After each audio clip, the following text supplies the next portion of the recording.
Hello and welcome back to the Be a Better You podcast. Sorry if I'm a little nasally. I have just gotten over a little sickness, feeling a lot better, but I wanted to apologize in advance for that. Today we're going to be diving into a topic that resonates with many of you. And I know this because one of the most popular topics on my podcast has been about trauma bonds. Now, a lot of you know that I do not subscribe to the term trauma bonds, but I use it because I know it's something everybody is familiar with and recognizes. But we're going to be talking about breaking the cycle of trauma bonds. The reason why I don't like, if you didn't know, the reason why I don't like and subscribe to this idea of trauma bonds is because I believe that it's not necessarily the right choice of words to say that you're traumatically bonded to someone. And I think a lot of times just that in itself can keep us feeling stuck. So if you've ever felt just totally tied to somebody who's caused you pain, then today's episode is for you. And what we'll do is we'll explore why it's so hard to let go, the behaviors that are keeping us stuck, and how to start moving forward. So let's get into it. First and foremost, let's talk about how many people who are struggling to recover after an abusive or narcissistic relationship believe that they're tied to the person who hurt them on, let's say, a soul level, and they'll never be able to detach. They think they can't move on because their feelings are just too strong. They believe that they were meant to be, which is why it's so hard to let go. And some people even think that the reason they can't stop thinking about the person is that it is true love. But it's really important to understand that there are many, many consequences to believing these kinds of things, and mainly because these beliefs keep the person stuck and unable to heal. It's not just what they believe that keeps them stuck, it's that they believe these things to be true. They see these beliefs as facts and cannot fathom any other possibilities. So this kind of mindset keeps them feeling the same ways and repeating the same behaviors over and over again, which again is why people ultimately say a lot, I'm just stuck, I feel so stuck. So let's talk about some of the behaviors that come up when you are feeling stuck in this situation. Rumination, that's a big one. When you're constantly thinking about the things that your ex did to you, or you're worrying about the future, you may be reminiscing about the past, things like that. You could be watching their social media accounts, asking about what the ex is up to and what they're doing to like mutual friends. Maybe driving by their house to see if there's any cars in the driveway, or if what are they doing. Maybe focusing on either all the good times or maybe stressing out about all the bad times. And another thing is that a lot of times we end up researching and reading about trauma bonds and twin flames and soulmates and attachment styles and all these different things. So if you're someone who's finding it really difficult to heal and difficult to move on from or let go of a toxic person in your life, there's nothing wrong with you, right? A lot of times people think, oh, there's something wrong with me because why would I be thinking about, why would I be expending all this energy on someone who hurt me, right? And there's a lot of shame and embarrassment with that too, especially if other people know. So yes, there are negative consequences to being stuck, but it's not because there's something wrong with you. It's simply because of what you believe. And that means it's possible to get unstuck. So let's talk about what can happen when you start to unpack these subconscious beliefs. And I want to share an example from one of my one-on-one clients with you. She had been in a marriage with a narcissistic man. They had a few children, and then she ended up getting divorced. They still remained in contact because of the kids, but that ex wasn't really affecting her that much, but she still had trauma left over from that relationship.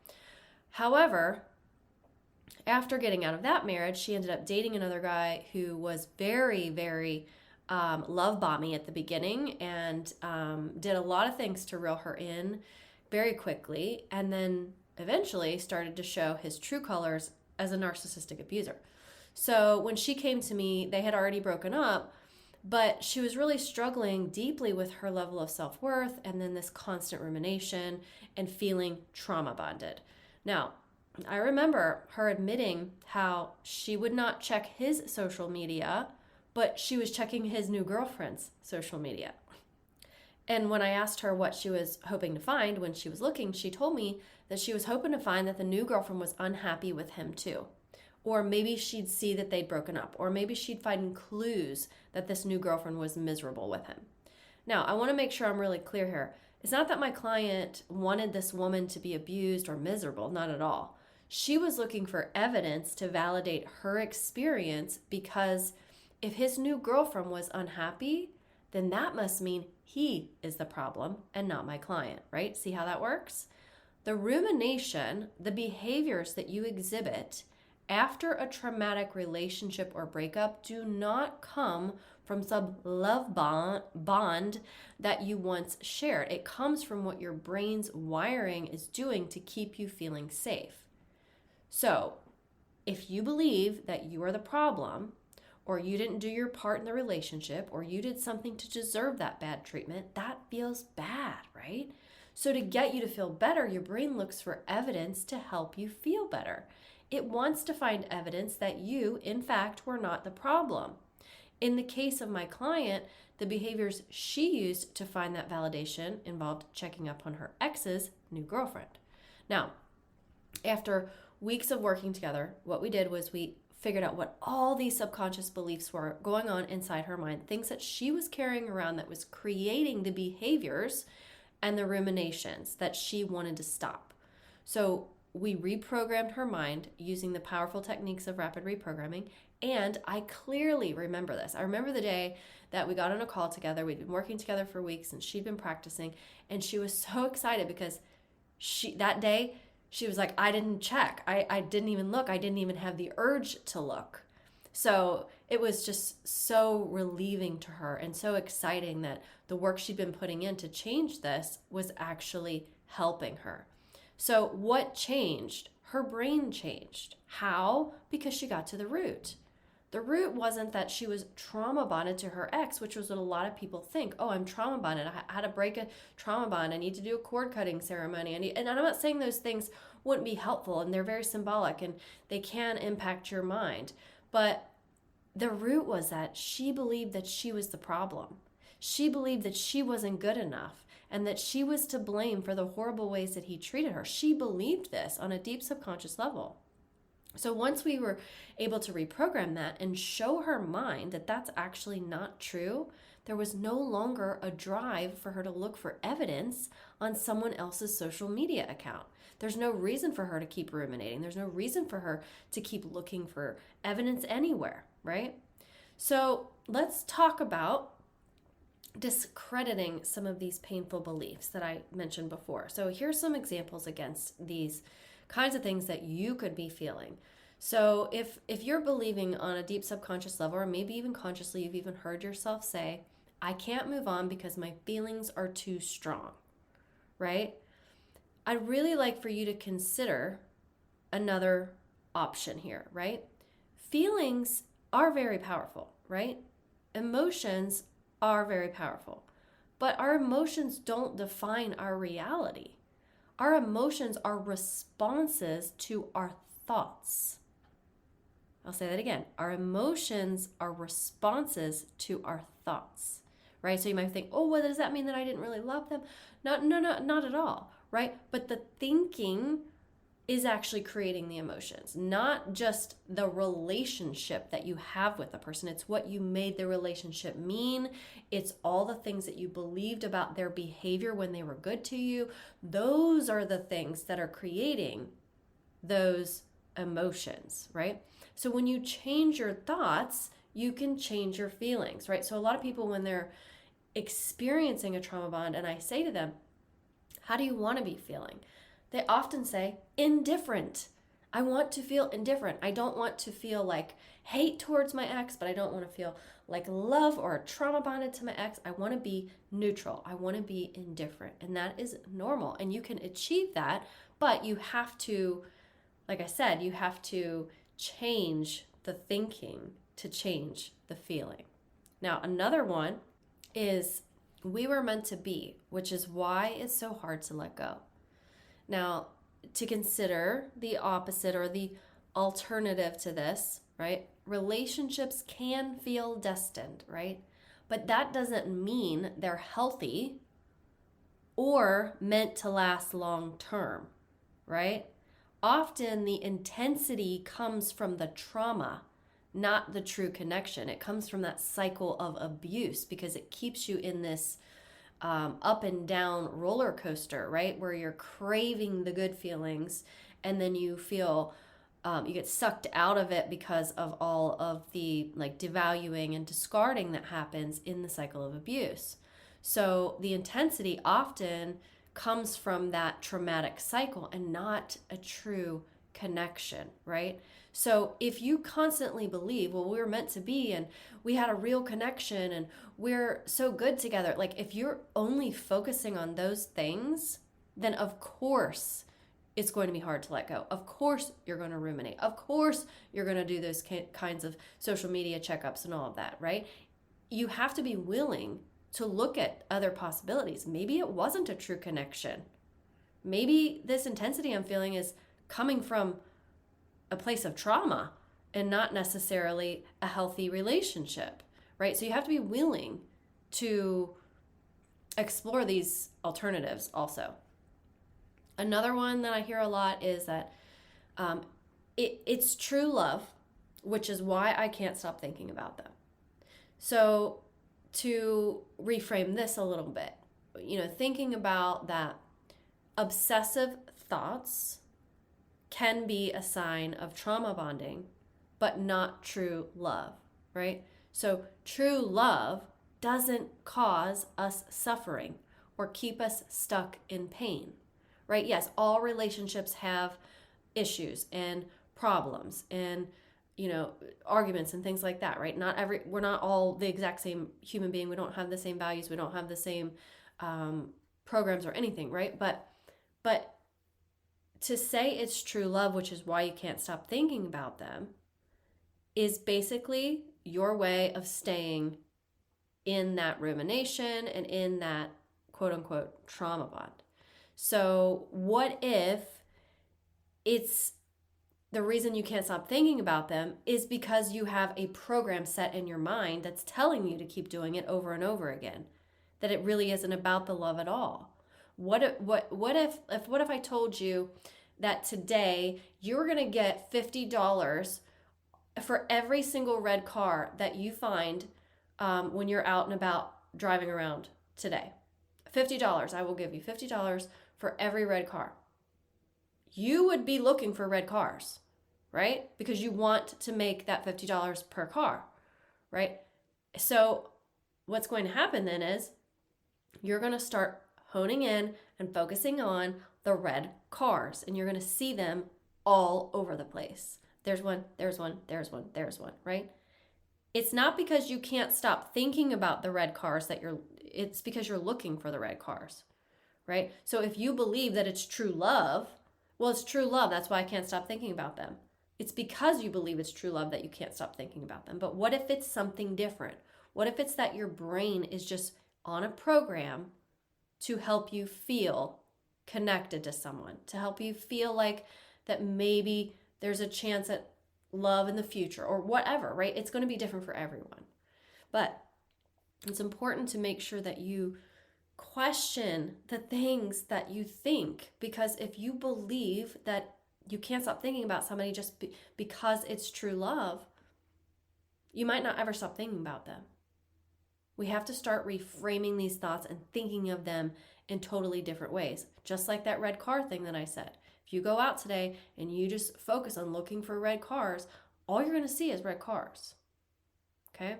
Now, let's talk about resistance, because most people struggle to make these kinds of long-term changes, right? They know that they're quote unquote trauma bonded. They know that, they're struggling. And you might be even thinking, yeah, but if I had done this or that differently, maybe we'd still be together, right? And I really get that. And I understand that for many victims of abuse, believing things like this ultimately gives you a sense of control over the situation, that maybe you could still change it. Maybe there is still a chance. Maybe you haven't ruined your shot at love, or whatever that might be. Okay. So if you're someone who's struggling to make these long-term changes, I want you to know, if you don't change something in what you're doing, nothing is going to change. So let's say you're like me and you went to therapy for 4.5 years. I sit there and think now, like, I can't believe I spent 4.5 years every week going to therapy and nothing ever changed. It was like the definition of insanity. Like, why am I doing this? Like, it's not changing me. So if you're somebody who's thinking things like, I can't move on because my feelings are too strong, or we were meant to be, or we're soulmates, or twin flames, or it's true love, those kinds of things are going to keep you ruminating. They're going to keep you thinking about it. They're going to keep you checking on the social medias and all of that, right? So if we want to change this, we have to change something else. Okay, sorry, I got off on a little tangent there, but if you were thinking something like, if I had done this or that differently, maybe we'd still be together, right? This is an area of resistance for someone, right? Because it's telling me maybe that you aren't feeling fully ready to move forward. But I want you to consider that, it is impossible to go back and change the past. We all know that. We can learn from the past, right? So even if you think that, you know what, I can't stop thinking about my ex. I can't stop looking at their social media. I can't stop thinking about them and the new supply or whatever, right? I can't stop, worrying about it. It's day and night. And, when I wake up in the morning, when I go to sleep at night, even if you think that you could have done something differently, or you could have been a better partner, right? That doesn't even mean that your ex would have behaved any differently anyway, right? So I get that if you are somebody who is in a little bit of resistance and, wants to consciously break the trauma bond, but maybe subconsciously underneath the surface, maybe has a little bit of resistance, because if you're blaming yourself, or if you are worried that you could have done something differently, or maybe you should have behaved differently, all of these things are coming from a place of low self-worth, and that's probably because of being in these kinds of abusive relationships where you weren't valued and you weren't cherished and you weren't loved in the ways that you should have been. Now, I want to remind you that I have my Radiate and Rise Together community available. You can enroll anytime. It's $33 a month to join, and you can cancel at any time, but this is a place where you can feel safe. It's not inside of a Facebook group. It is completely separate. There are weekly resources, trainings, lessons, meditations, PDFs. Like, I am just jam-packing this full of stuff to help you on your healing journey. We talk about different things based on what the people in the group want to learn and want to heal from. And every month I come on live and I do one-on-one group coaching with whoever shows up. I mean, if you're the only one that shows up, then obviously I would be coaching you. But you can't really beat $33 a month to have a coach in your pocket once a month. So if this is something that you'd be interested in, this is where not only me, but other people in the group validate you, support you, give you that community and connection that otherwise many people in our lives really can't understand, what you've been through. So if you're interested in that, there will be a link at the bottom of the show notes for you to check it out. So back to this idea of breaking these trauma bonds, right? It's totally possible to do this. It's not impossible, but I know a lot of people think it is. And a lot of people just think, well, if I just let time go by, eventually I won't have as strong feelings as I once did. Like, some people actually believe that that will happen. And in some cases, we may end up distracting from the thinking. Like, we might find ways to preoccupy our time. We might have, activities, hobbies, habits, groups, people we engage with, friends, things like that. But those things can't be the only thing, because ultimately all that is doing is distracting you from it, right? So what happens when those things aren't available? Or what happens when you're all alone and you're just sitting in your house, and now all of a sudden your brain starts up again and it starts thinking and it starts doing what it does, right? So it's going to start with recognizing and challenging the beliefs that are keeping you stuck, right? So one thing I would love for you to do, if you really feel like, or maybe you've even said this, like, yeah, I'm trauma bonded, I would love for you to stop saying that. Like, stop saying I am trauma bonded to this person, or I have a trauma bond, right? And the reason I'm going to encourage you to stop doing that is because when you keep saying it out loud, your brain goes, oh yeah, you are trauma bonded. It believes whatever you tell it.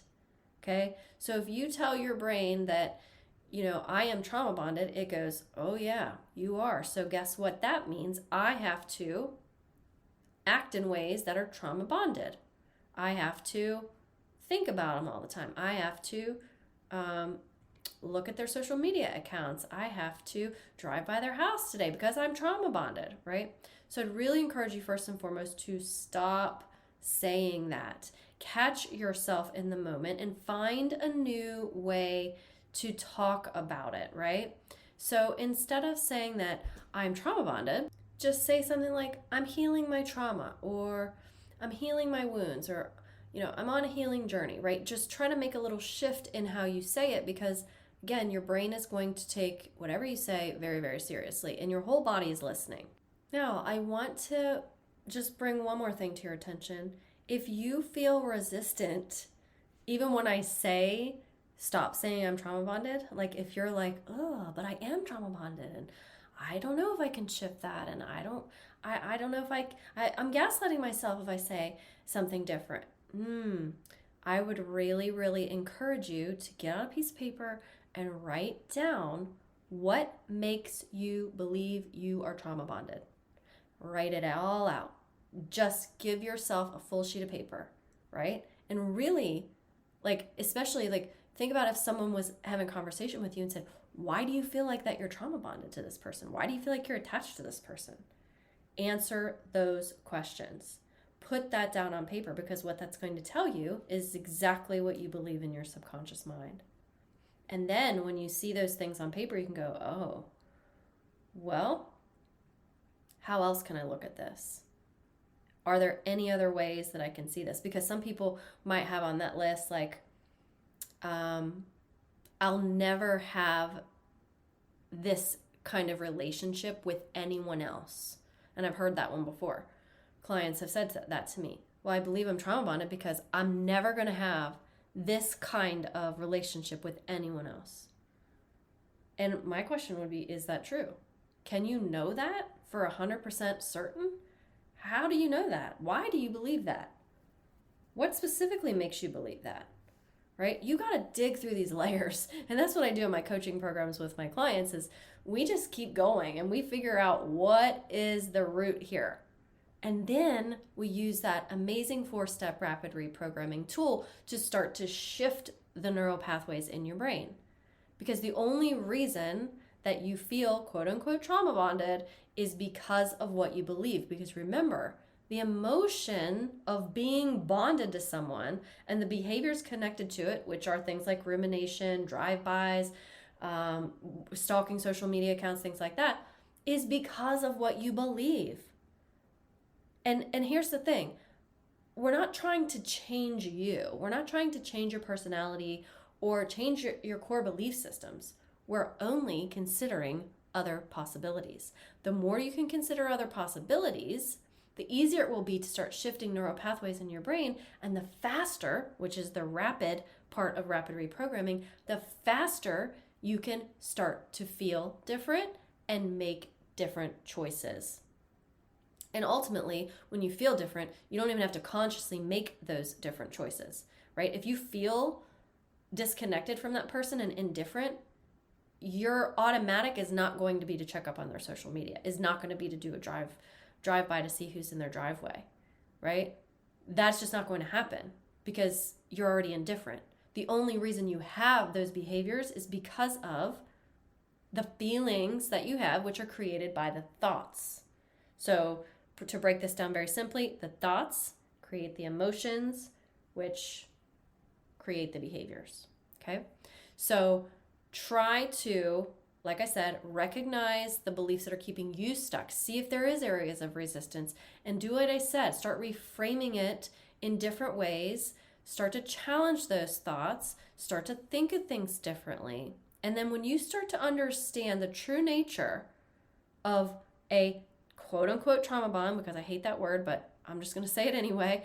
But when you understand the true nature of this, and then you reprogram your mind, that's when you begin to heal and move forward, just like my clients do, just like I did for myself. So if you're serious about getting unstuck and you really are just at your wit's end and you're like, I can't handle this anymore, it's taking up so much time, I can't even focus with my children or my friends, I can't be present with people because I'm in my head all the time, please remember, there is nothing wrong with you.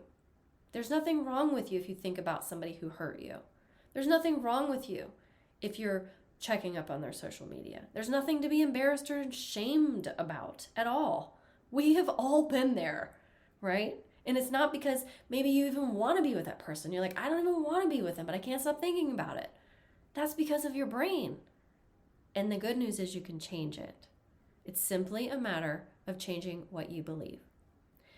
Thank you for joining me today. If you're looking for more support, please consider joining the Radiate and Rise Together community, where you can find all the resources that you need for your healing journey, to connect with other people on the same journey as you who truly understand, and me, because I would love to meet you and I would love to coach you in this community. So if you want to join, check the link in the show notes. And please don't forget to subscribe to my podcast and leave a review if you find this or other episodes helpful. I would love to hear from you. And until next time, take care of yourself, and I'll talk to you next week.